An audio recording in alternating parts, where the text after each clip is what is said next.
baked penne with squash and goat cheese. I've got a little bit of butter and shallots here, and I want to add a little bit of salt to the shallots, and we're going to spice this up ever so slightly with some red pepper flakes. We're going to make a bechamel. What we want to do is add a little bit of flour, about 1/4 cup of flour, and we want to sort of cook the flour. So this is what the French call a roux, which is butter and flour. It's the thickener for the white cream sauce, the bechamel.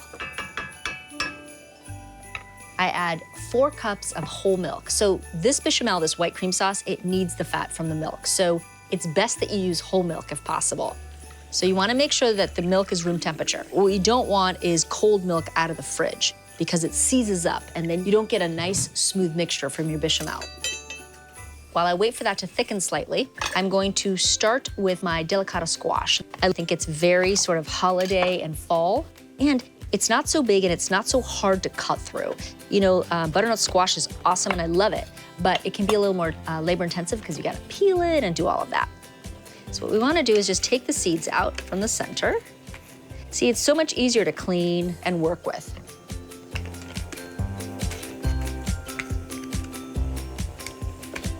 And what I love is that you just take it and then you can just slice it into half moons and it just sort of melts and it's so yummy.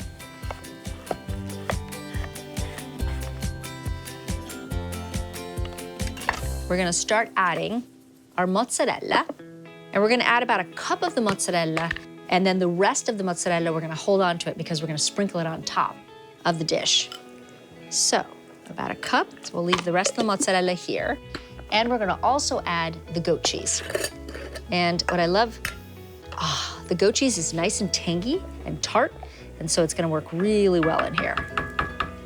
And we're gonna use about 8 ounces of the goat cheese. I'll just melt the 2 cheeses in here.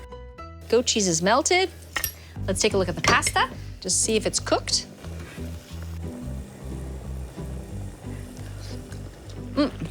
One more minute. In the meantime, let's add the squash into the cream sauce right there. It'll start to cook, and then it'll finish cooking in the oven. Love it. Make sure it's covered in there.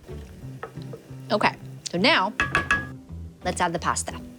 So we've got our penne, and we're just gonna add the penne right in there. And we're gonna hold on to this pasta water because we're gonna cook the broccoli rabe in it too. I'm gonna grab about 1 pound of broccoli rabe, and I just washed it and chopped it up. Something else that would work well in here too would be spinach. All right, we're just gonna blanch it for a minute to give it a head start. In the meantime, we're gonna add some Parmigiano right on top here. That way it's easier for the cream sauce to stick to the pasta. Okay. So mix that right in. That's mixed. Time for the broccoli rabe. And I just love it in here. And look how pretty that looks, vibrant. Okay. So let's toss it all together. Just want to make sure that all of the squash and the broccoli rabe are evenly dispersed in the pan because we're gonna bake this guy in here. We're gonna finish it with the leftover mozzarella, shredded mozz, right over the top. And crunchy topping that I love, right here. So we've got 1/2 cup of panko, which is just a very dry sort of breadcrumb. And some olive oil. There we go. Just kind of mix that all together. And you just sprinkle it right over the top.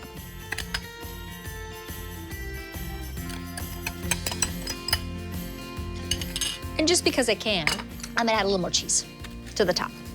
We're gonna pop this in a 400-degree oven for about 25 minutes until the top is golden brown and it's all bubbly.